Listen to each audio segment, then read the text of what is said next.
Hi, I'm Jenelle Riley. I'm an editor at Variety, and welcome to this SAG-AFTRA Foundation Conversation at Home with James Marsden.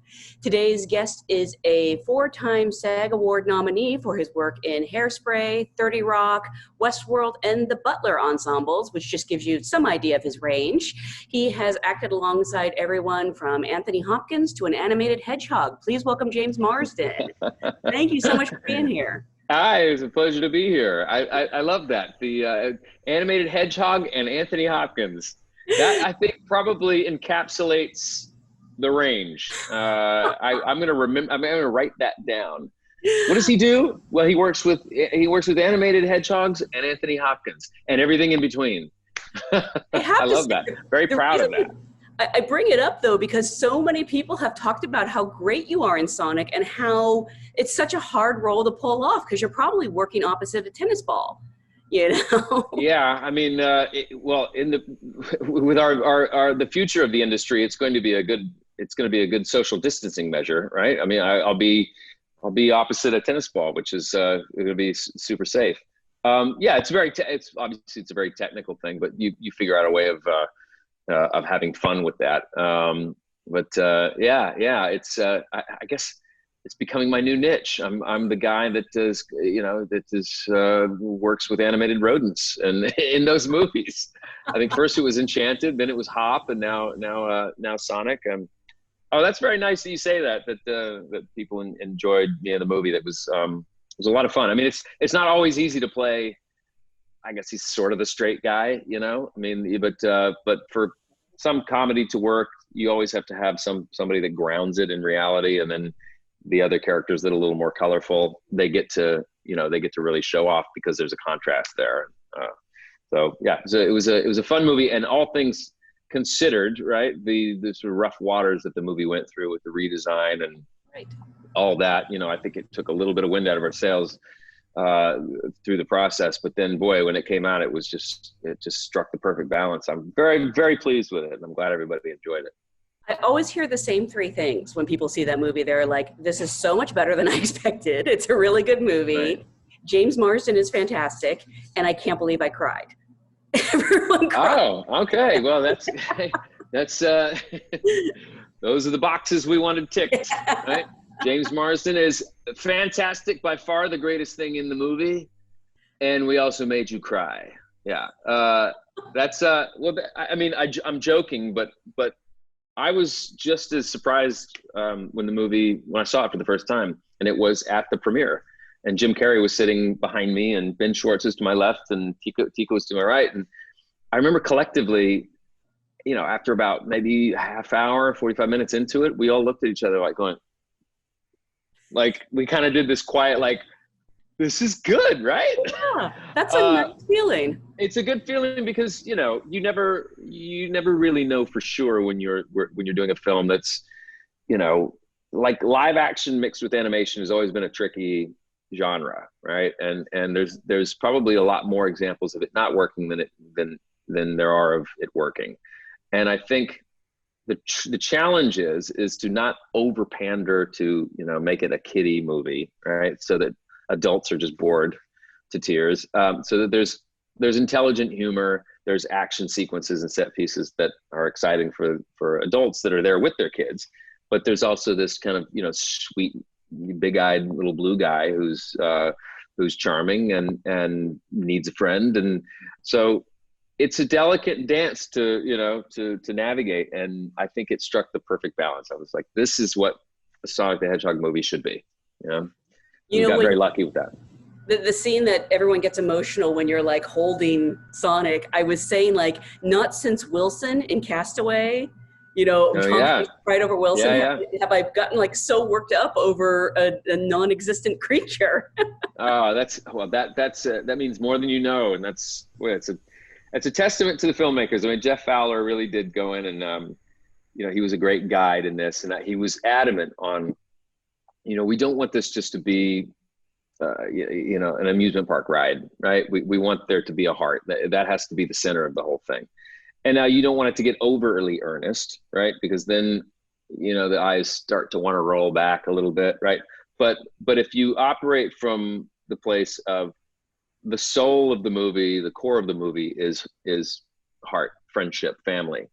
And then on top of that, you have a great time, and you have these car chases, and you have this sort of bickering banter back and forth, and you have Jim Carrey knocking it out of the park for the, that we haven't seen in a while from him. And it's all those other sort of ornamental, fun, colorful elements can be there because that heart is there. And to have it resonate on all those different levels is a special thing. And I'm just very proud of it. Believe it or not, as I could talk about Sonic all day, but we're actually here to talk about your work on Dead to Me.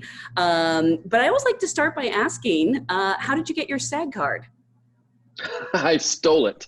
Did you? Mine still to this day is a counterfeit SAG card.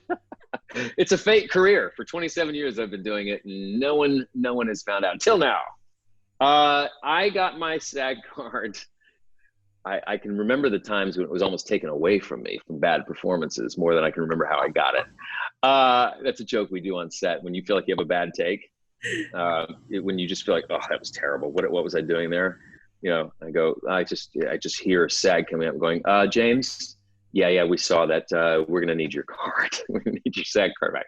I think I got my SAG card.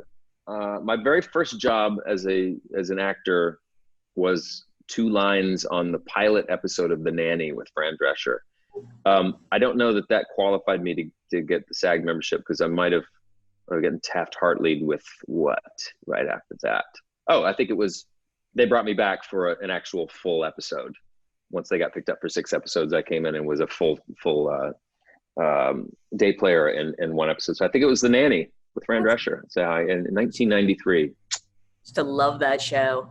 Yeah, it's a great. I didn't think. I was 19 at the time, so I didn't know anything about the business. But I thought, I don't know if I see this thing going. I don't know. We'll see. And then turned out to be this massive hit. So shows what I knew. So speaking of bringing you back, for people who don't know, on Dead to Me, the first season you played the not so nice Steve Wood, and then you were killed off at the end of that season and returned in season 2 as his twin brother Ben.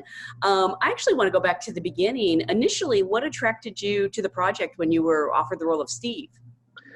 Well, to answer honestly, I was actually working on Sonic at the time, and my reps, my agents, sent me the script for Dead to Me, and they said, hey, I know that you're probably wanting a break after Sonic, but you could go right into this back home in LA.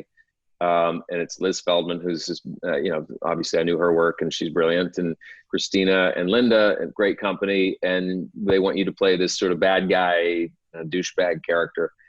And so on paper at first I was kind of like, well, what else is there to him? Is there something more interesting that I can do with the performance, with the character? So I got on the phone with Liz, and she said, I don't see this guy as like your straight up just bad guy that when he's on screen, people just want to, just get off my screen.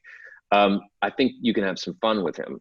And I'll send you some scenes and the first couple of scripts so you can see that. And I read the first couple of scripts. I went, oh, okay. I'm okay playing the bad guy as long as it's a delicious bad guy, right? Like that you can have some fun with the role.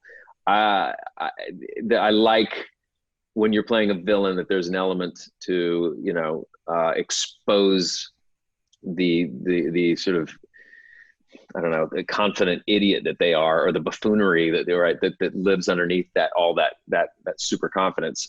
So I read there was a scene where he's talking to Christina at his door, and he says, listen, I got to go. I'm running a bath. I was like, that's funny. And I read this other scene where Steve gets up and jumps on a mini tramp and talks about getting his heart rate up. And I was like, okay, there's colors here. Like, this is a character. This is something that he's not just being a jerk, right? Like, of course, terrible guy, fully, manipulative, abusive relationship. But he gets his in the end. And also along the way, you see nuances there, right? You see moments where he is charming, and you see, I think in episode 7 or 8, where Judy and him were taking the parts of the car apart, and they sit and have a glass of tequila together. And he'd actually you know, he's charming. There's like a nice side of him comes out, and you realize, okay, well, this is what she sees in him, right? She needed the structure in his life, and he's providing it, whether it's through a completely, you know, foggy lens or not. So, and then there were moments where you get to see him crumble, right? You get to see him come apart. And I guess this is the long-winded answer of, it was, there were some playful elements to playing this bad guy.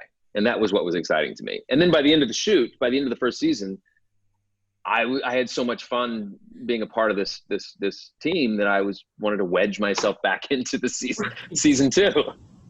So it was all I could do to figure out how I could come back.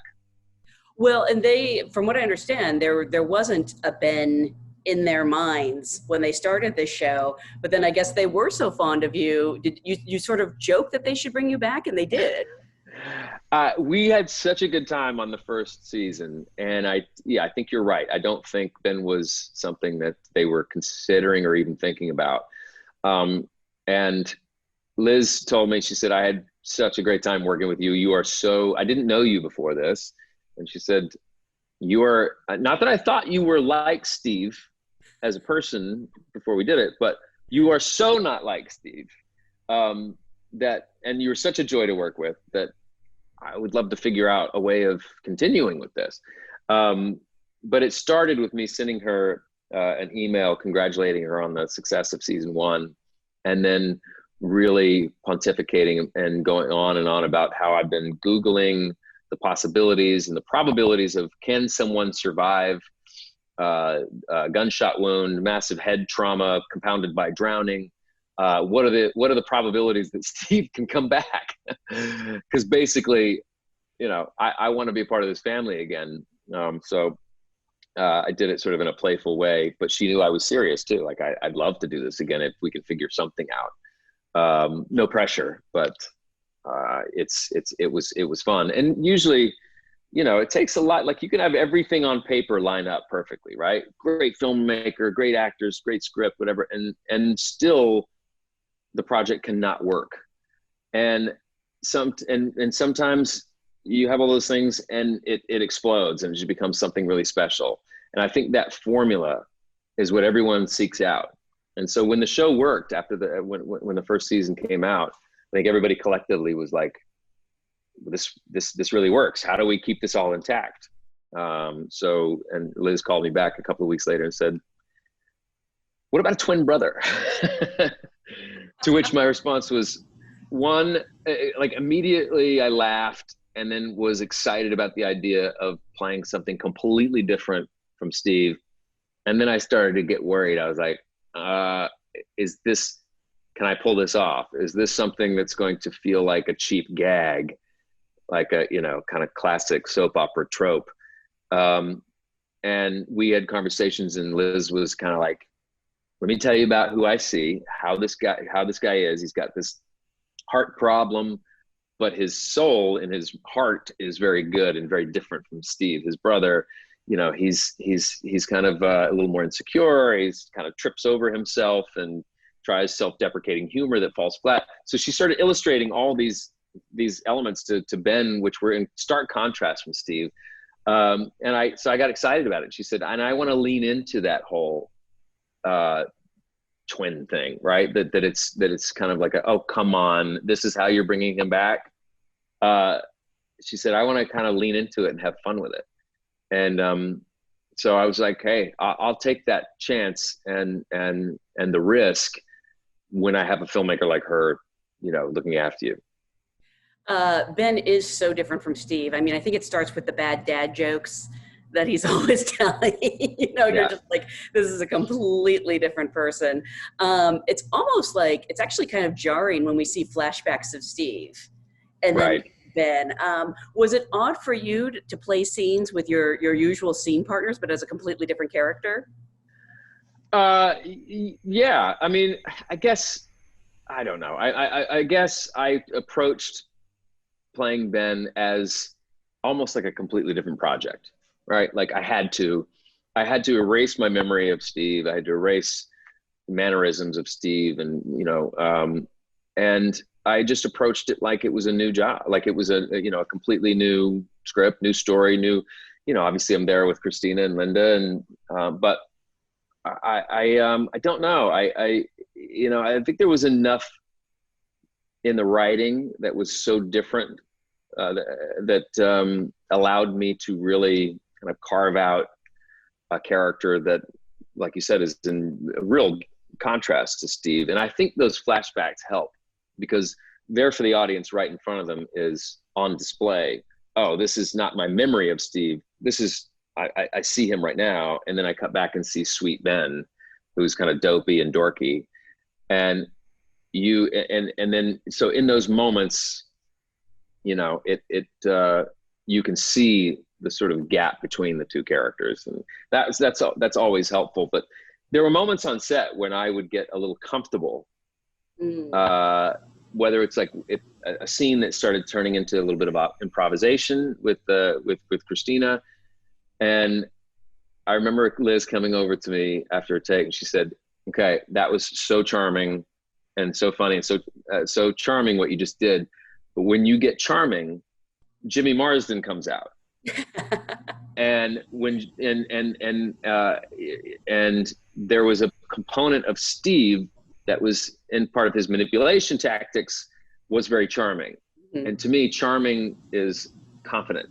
And we need Ben to be a little less confident. His shoulders need to come forward a little more. Like he's a little more unsure of himself. So I remember her saying, "Let's dial back the charm," weird thing for me to say, admittedly, and dial up the sort of uncomfortable dorkiness of Ben. So she really was masterful at guiding me through because I told her, I said, "I don't want this to feel like I'm doing some, like a caricature, right? Like, look, I'm putting on a hat and I have a mustache and I have some eyeglasses and I have a different wardrobe. I'm a different character, You want it to feel organic and real on a sort of, at the level of his soul. You want it to feel different. And the writing was the most important, help for me to get there. But and then beyond that, it was Liz kind of creating these these bumpers, right? Okay, well, you go too far this way, you're too Steve. You go too far this way, you're too, let's. So she kind of just dialed me in there, and it was fun to lean into the sort of dopey dad joke, guy that Ben is. And, and that's not to say he's not without his demons. Like he's got his dark side. He's a bad drunk. He's got history with it. He has huge regret about where he left his relationship with his brother. And we start to dip into that as the season progressed. And if there is a season 3, who knows? I think there's going to be some interesting times for Ben. Do you think in season 3 we could meet a triplet? That's funny you say that, because I made the joke on the last day of shooting with Liz. I said, "Listen, I know it's not all about me, but it sort of is. It's pretty much all about James Marsden on this show." So obviously I'm joking. I think we should have a new brother for every season. That would be amazing. Right? So you go to 4 and 5, you realize there's season 3, here comes Lance. And Lance works for the post office, and he's in his spare time he's got 8 kids, and he's a right, I don't know, he's a surf instructor, I don't know. And he's got 1 leg. I don't know. I love that you put thought into this. Yeah, no, I did not. I just came up with all that just now. That's why it was so average. But yes, I joked about that, and we laughed, and obviously, we're kind of taking the piss and making fun. But yeah, it might become a little bit of a circus act if that happened. But listen, I will say this. Liz Feldman, I adore her. I think she has one of the greatest comedic minds I've ever worked with. And in those hands, you feel safe.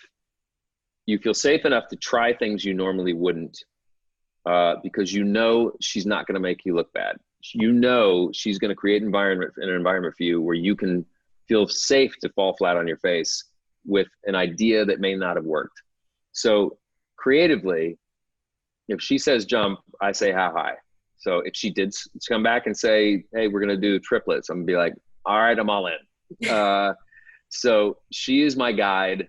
And I feel very lucky to, to be in the hands of a director and a showrunner that you know you're going to be taken care of. It's interesting that Ben and Steve have totally different energies, and it is subtle things. It's his cadence, the way he carries his body. And I am curious, I appreciate that he didn't show up with a goatee or something to let us know this was a different guy. But were there discussions about if his hair should be slightly different or how he should dress? Kind of where did you find Ben? Yeah, I think those are little elements like you use like salt, like just a pinch here and there, right? Like you said, you don't want to come in with a full on it's James Marsden, but he has a beard now and he's put on 30 pounds and trying to Christian Bale it. I mean, I guess what I mean by that is you don't want it just to be the ornamental stuff, right? You want the character to be different from the inside out. So there were conversations about he definitely, Steve was more slick, right? He was more, beachy, Laguna chic kind of. He wanted people to know how much money he made and how important he was, right? So he was flashier. He drove a Mercedes convertible. He had these these shirts, his slicked hair.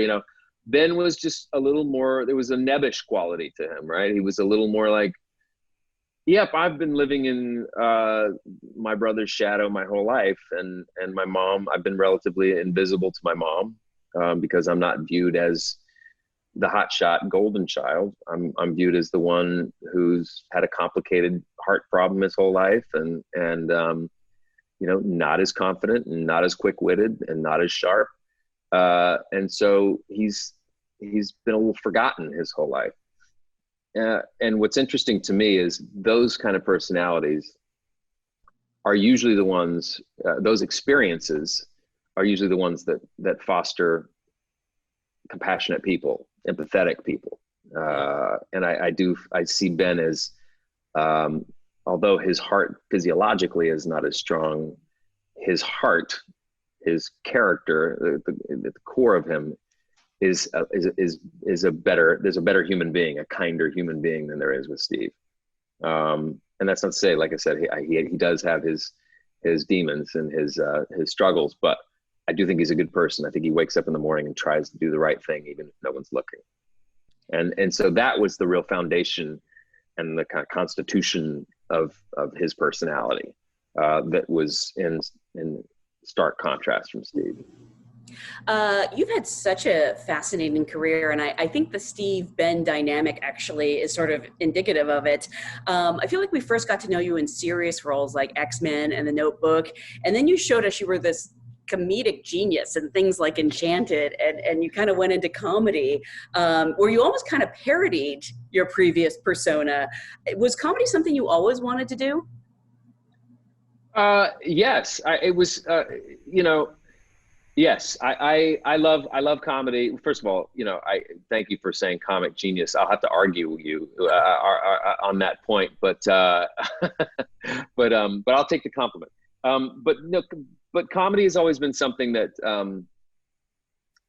I felt I had to convince people a little more that I was capable of that.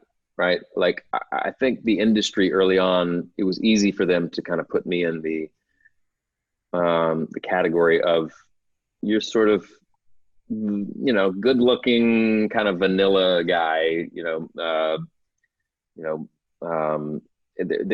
wasn't much, I'm trying to think of a way of wording this. Like it was easier for them to put me in that category where it was like, he doesn't really need to act that hard. Great. Let's just point the camera at him, and you can say a few things, and that's that. I mean, and then the camera stopped rolling, and we joke around. I don't know. Comedy was like what got me interested in doing what I'm doing today. I was kind of a loner in middle school and kept to myself, and then I discovered Saturday Night Live and old, Richard Pryor stand-up and Eddie Murphy and Second City. And like, I got really into playing characters and doing different voices. And I would go to school and I would do Dana Carvey sketches, and I would make people laugh. And it was me just completely plagiarizing Dana Carvey, right? I was just doing his bit, or Jim Carrey. And I think I surprised people in high school. I think people kind of went, "You're funny, like or whatever. You understand humor." So that was always something that was in me, and my admittedly, my ability to make a complete fool of myself. I was never scared of humiliating myself with looking stupid or trying something to make somebody laugh. And I think maybe there were other actors that would, be a little too cool for that. Mm-hmm. To me, it was like, when I read Enchanted, the script, I was like, I see this guy. I know exactly how he should move and how he should sound. He loves the sound of his own voice. And like, and like you said, you get an opportunity to kind of send up yourself, right? Like you get to kind of make fun of your perception within the business and how most people know you as, Cyclops was great, right? X-Men was great. It was an amazing family to be a part of. It was an amazing project. It was a childhood dream to play a superhero, but Cyclops didn't really get to do that much as far as like show personality, show humor, show any of that. So that's kind of what most people knew me as at the time.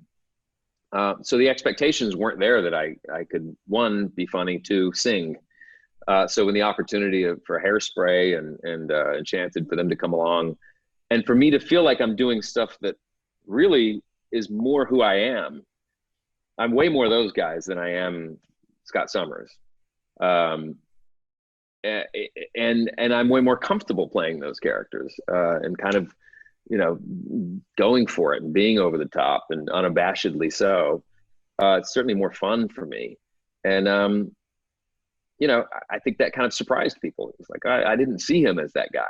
I thought he was kind of like the, whatever, good looking guy who gets cast in easy roles. And I was not, that didn't sit good with me. I think I wanted to, I wanted to show people that I wasn't just that guy, So when I got those opportunities, I jumped at them. And then like something like Dead to Me comes along, and you have the opportunity to play two completely different characters, which is what how I got interested in the first place into acting. It was doing bits and skits and playing different characters, and even if they were goofy ones. So I feel like that's what I'm better at than doing just one thing over and over again. What Dana Carvey, Jim Carrey sketches did you do? Were you like the church lady and Fire Marshal Bill, or? Yeah, I was just going to say church lady and Fire Marshal Bill. I mean, I think I just did a Fire Marshal Bill on James Corden last time I was on, but yeah, I mean, like I would go to, yeah, I would, I mean, yeah, all Dana Carvey was just such a chameleon. He was my favorite at the time, because that's when, that was the SNL years that resonated with me the most, because when I discovered it was when he was on. It was when Phil Hartman was on. It was when Mike Myers and and then I went back in time and watched John Belushi and Dan Aykroyd and Eddie Murphy and Bill Murray, and that was like the golden age of SNL. But they had a 25th anniversary Saturday Night Live special that I would play on a loop, and so I'd go to school and do the same things, But yes, it was a lot of In Living Color from Jim Carrey, and a lot of church lady, a lot of chopping broccoli, and there's a lot of that stuff. And all I needed was that laughter. All I needed was just have somebody see you. I would do impressions, and my impressions wouldn't be George Bush or Chris Walken or Arnold Schwarzenegger. It would be other kids in my class. And I had a knack at, or an ear for kind of I don't know, doing impersonations of people, and when my friends saw it, they're like, "Oh, you're actually pretty good at that." So basically, I'm not some classically trained actor who went to Juilliard, or I'm a mimic. I'm a parrot. I just emulate people, even in my serious performances. I mean, what would Ed Norton do in this scene? What would what would Daniel Day-Lewis do here? I always like to sell myself short. But I guess my point, as I meander through this answer, I'm very happy that there's a diversity to my roles and the projects that I've been a part of, because I do think that, one, it's one of the great liberations of being an actor, to be able to be afforded the creative license to play a whole spectrum of different types of characters. And so I've been able to do that, and sometimes didn't work and sometimes to great success. And that will always be, my sort of focus. Like I that will be the thing that is interesting to me the most, is what is the next role? What is the new way I can resonate? What's the next challenge for myself? What's the next thing that might make people go, I didn't think he could do that either. Not that I'm doing this for some sort of, that I need some sort of ego stroke. It's just what's exciting to me about being an actor. You don't want to do the same thing over and over again. You want to keep challenging yourself and telling different stories. We got to get you to host Saturday Night Live. That should be. That would be a dream. I mean, that's why I when I started out, that was like my goal. Like I actually considered moving to New York instead of Los Angeles, with that specifically in mind. Wow. And well, not to host it, but to be one of the regulars. Like, this is where I feel like I'd be good, is, doing these kind of ridiculous, absurd sketches where you're wearing a bad wig and a bad mustache and just playing these goofy characters. It seemed like a dream to me. Yeah. But I had more of a chance at representation in Los Angeles, because there was a manager out here that was interested in sending me out on audition. So I just kind of took the path of least resistance. Yeah. It'll work out. Yeah.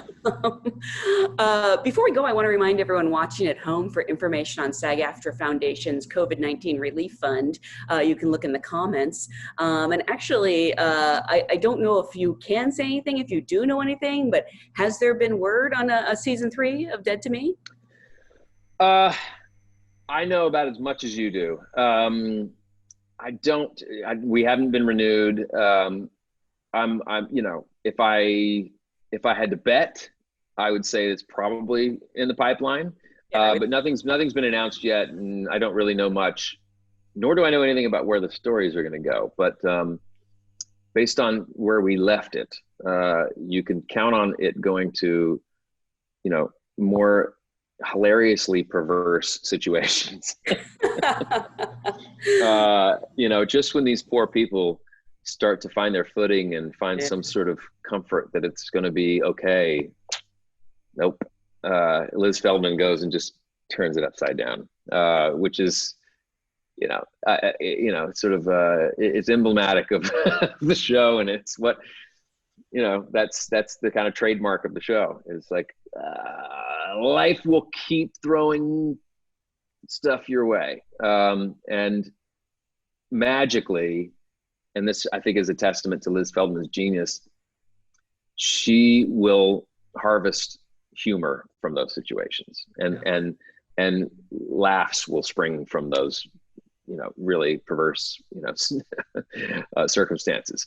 And that's what I think is so interesting about the show, and actually more of a mirror to real life. I think even sometimes in our darkest moments, we find ourselves laughing at the ridiculous absurdity of it all. I know certainly, it's been an interesting last couple of months, and a lot of horrible. There's been a lot of deaths, and obviously nothing to find humor in at all. But but I don't know. I feel like Liz's observations about humanity and our capacity to grieve, to feel pain, and but also to pick ourselves up after adversity, after a real catastrophic events, and what you think is the end to your life. We're resilient, and we get through it, and sometimes we rely on humor to help us with that. Well, I have very little doubt there will be a season 3, and I look forward to meeting Lance. I want to thank you so much for being here today. Congratulations again on a great season. It's very nice of you. Thank you very much, and happy to talk to you.